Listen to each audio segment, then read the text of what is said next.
Thank you. Can you hear me?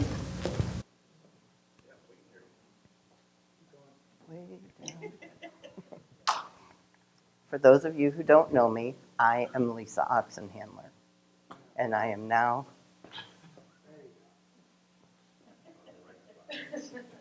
That good? Oh, here's the tape. All right. And I'm going to be talking about grit. So, let's be honest. How many of you thought about the movie? Exactly. And you know what? I'm being honest with you. I don't remember enough about the movie to tell you, oh, yes, in this part, da-da-da-da, or oh, yes, in that part. Grit today, as we're talking about it, is about the power of passion and perseverance. And I know this is about live, so think about when you were riding a bike. You were determined that you were going to learn to ride that bike. You might have fallen off a few times, but you got right back on. You were going to persevere. Some of the other names that might pop up if you think about, oh, they just really worked and worked and worked until they became really good, excellent at what they did. Kobe Bryant, when he was in high school, would get the keys to his gym and go in at 4:30 in the morning and practice basketball. Walt Disney, Disney World, Disneyland, but he was fired from his first job as a cartoonist because they didn't like his characters. I don't know if you're familiar with Bethany Hamilton, literally had her arm chewed off by a shark. I think that would keep me out of the water. But she was out a month later in a competition and won. Steven Spielberg applied to film school 3 times, didn't get in, finally got in and dropped out.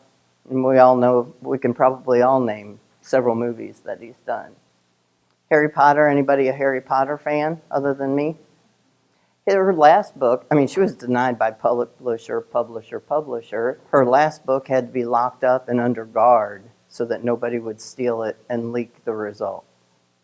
Our U.S. Special Forces, they go through training that we can't even imagine and put their lives in situations that are just unfathomable. And we all know Martin Luther King and how passionate he was about his dream and getting it out there. You might think, well, she's a recruiter. What's she doing up there talking about grit? Let me tell you. When I first started doing this business over 25 years ago, that makes me sound so much younger than about 30 years ago, doesn't it? I had to make this business work. I had to do this. I was the biggest job hopper this side of the Mississippi, to the point that I was embarrassed that if I told anybody else that I had changed a job, I just couldn't do it. So I had to make this work. So I was in the white pages, remember those? Writing out sheets to call, all those kinds of things. I've overcome a couple of other things, but one of the things that continues to make my passion as far as recruiting is concerned is when I get a call from somebody who met their husband and now they have a family, or now they're off of government assistance and they can buy gifts for their family, all those kinds of things. It just keeps you driving and keeps you going.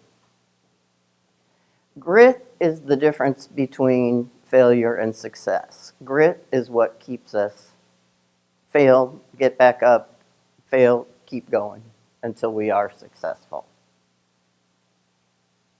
And now you all want to know how gritty you are, don't you? Didn't somebody say that there was going to be a test later? There is. Everybody have one of those wonderful pieces of paper that have been provided for you, and a pen. And if you have a phone, you might want to get it out, muted of course, with your calculator app. And let's just see how gritty you all are. And when you think about this, don't think about, oh, I'm in comparison to your next door neighbor or whatever. Think overall. And think about a situation. Maybe it was something Richard, how about golf? Or riding a bike? Or if you're a surfer, how many times have you fallen off that board? How many times have you whiffed a ball? How many times? But If you aren't into any sort of sport like me, think about your business. What have you really done that just keeps you passionate, focused on this business? Ready? I'm going to ask you questions, and there will be a scale that you want to go. And that scale for each question isn't the same every time. So kind of pay attention to the scale as well. 1, 2, 3, go. No. Go. Okay. So new ideas and projects sometimes distract me from previous ones. Not all at all like you, not much like you, somewhat like you, mostly like you, and much like you. So 5, 4, 3, 2, 1 for that one. Setbacks don't discourage me. I don't give up easily. 1, if it's not at all like you. 2, for not much. 3, that's the only consistent. 4, most like you. And 5, very much. I often set a goal, but later choose to pursue a different one. 5, not at all. Down to 1, very much. I'm a hard worker. 1, not at all. 2, very, or not much. 3, somewhat. Most likely. 4, and very much. 5. I have difficulty maintaining my focus on projects that take more than a few months to complete. 5, not at all. Those purple squirrels is what comes to mind for me. Not much is 4, somewhat 3, most like you 2, and very much. I finish whatever I begin.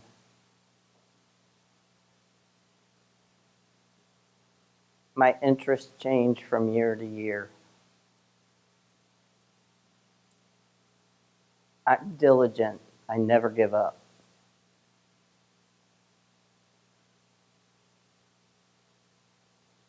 I've been obsessed with a certain idea or project for a short time, but later lost interest. 5, if it's not at all like you, down to 1 for very much like you. And I've overcome setbacks to conquer an important challenge.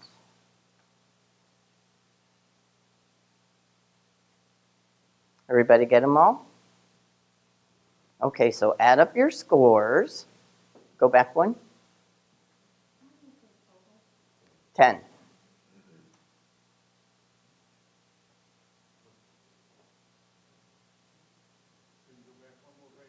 This is the first page. Uh-huh.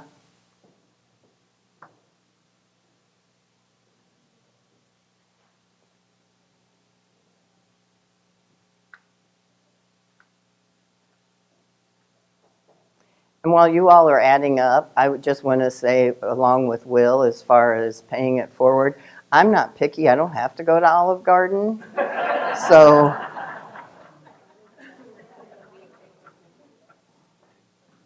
everybody ready? There's the second page if you need to take another look at it. So add your scores and divide them by 10. And that will tell you how gritty you are.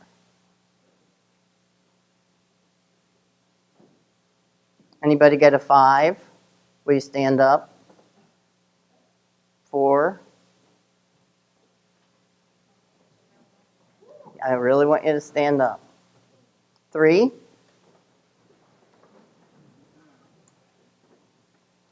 One thing that's important to keep in mind, if you got a 2 or a 1, is that's just how you view yourself today. If you took that test yesterday, you might get a different answer, or tomorrow you might get a different answer. So you can still be gritty. When you think, Bill and Dale and Mary were up here earlier, October, November, and December, talking about their 2020 goals and ideas for you to set your 2020 goals. Anybody that can tell me something right off the top of their head that they're really passionate about those goals that they set and you're going to be really gritty about? And if not, maybe rethink those goals. Is it really something that you want to pursue all this year? And it's about long term. Maybe it's not going to happen in the next month or even this year. Is there something on those goals that you want to accomplish to retire, as Andy and Thad were talking about? All in all, I'd love to hear about your gritty stories. Will somebody share, please, because it's quiet in here?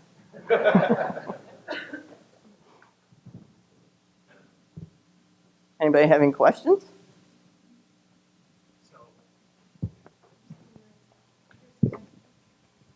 So probably 25 years ago, I was a sales manager. For those of you who remember Allen Foods, big red ball on the back of the truck. So I was a sales manager for them. And so I invited, someone told me that there was this older gentleman. So now that's me, the older gentleman. But at the time, I think I was maybe 45 or something. And he said, you know, I'll attend your sales meeting and give the speech, but you have to put a flag in the corner, or, you know, or I won't come. And so I thought, wow, that tells me a lot about him. Anyhow, he told a story about his family business, and the family business burned down. They were in the brush business. And he said something that stuck with me. He said, you know, what it taught me is it's not what happens to you that's important, it's how you respond. And I think grit's about that. Exactly. Thank you.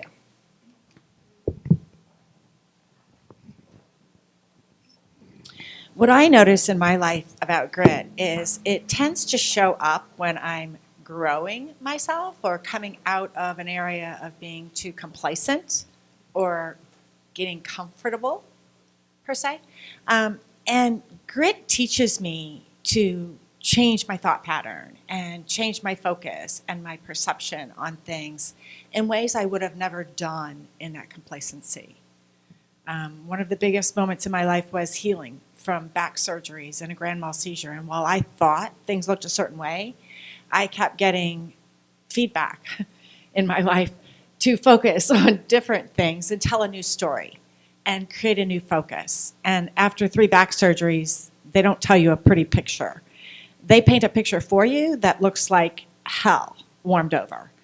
And I had to release those stories and create a new one of my own, that I'm getting better and better every day in every way. And that takes grit.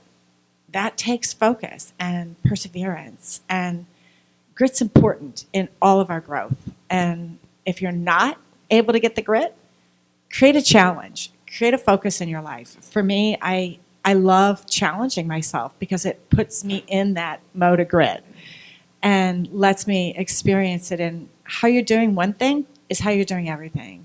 So if we're doing the gritty stuff, whether it be in food or exercise or fitness or health, it's going to roll over into our business as well in the end.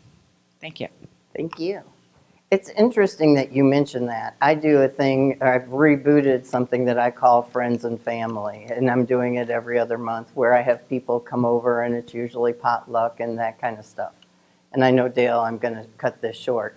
But somebody said to me, so-and-so told me that you started this before because you're a cancer survivor. It's like, oh, I forgot about that. But yeah, you have to recreate. Dale?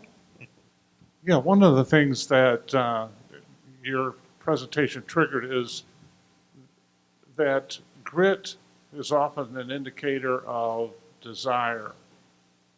The more that we desire a given outcome, a given thing, the more gritty I think we become. And so in some respects, I think when we're looking at something that we desire and we're looking at the action and the effort we're putting forth toward that, it's a pretty good indicator of whether or not we want it badly enough to do what's necessary in order to make that happen. Your why. Yeah. Makes you passionate.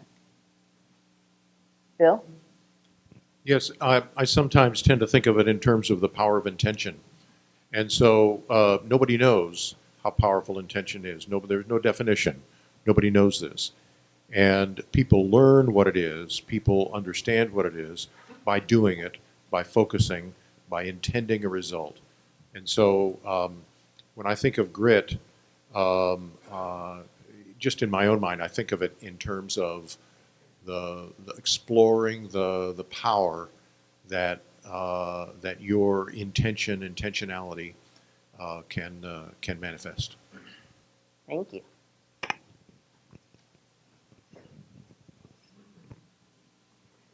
Yeah, please. This hit pretty deep with me because my quote from my high school yearbook was from Rutherford B. Hayes, which he said, "I will show a grit that will astound those who predict weakness." And so when this came up today, it brought back my senior quote from high school. And I will tell you what, I've lived with that, and I've succeeded through my life, continually showing that grit, showing up every day, and fighting the fight. So, Thank you. Les?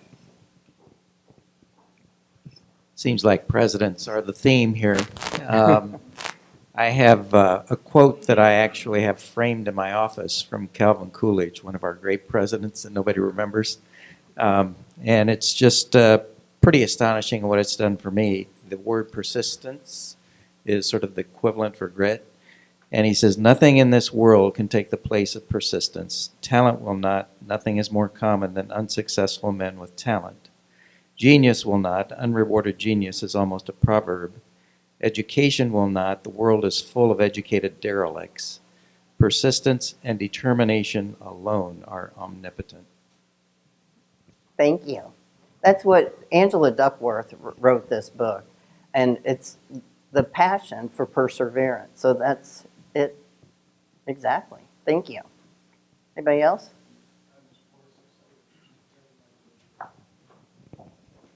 Just real briefly, I know that quote, but I didn't know that Calvin Coolidge said it. And the way I came about it was in the movie The Founder about McDonald's. If anybody's seen it, that's the exact quote. So it resonated in me when Stacey Keys said it, you know, in the movie. But now that you've enlightened me on who actually spoke it, thank you kindly, and I totally agree with it. Thank you. I think I'm about to get booted. Thanks very much.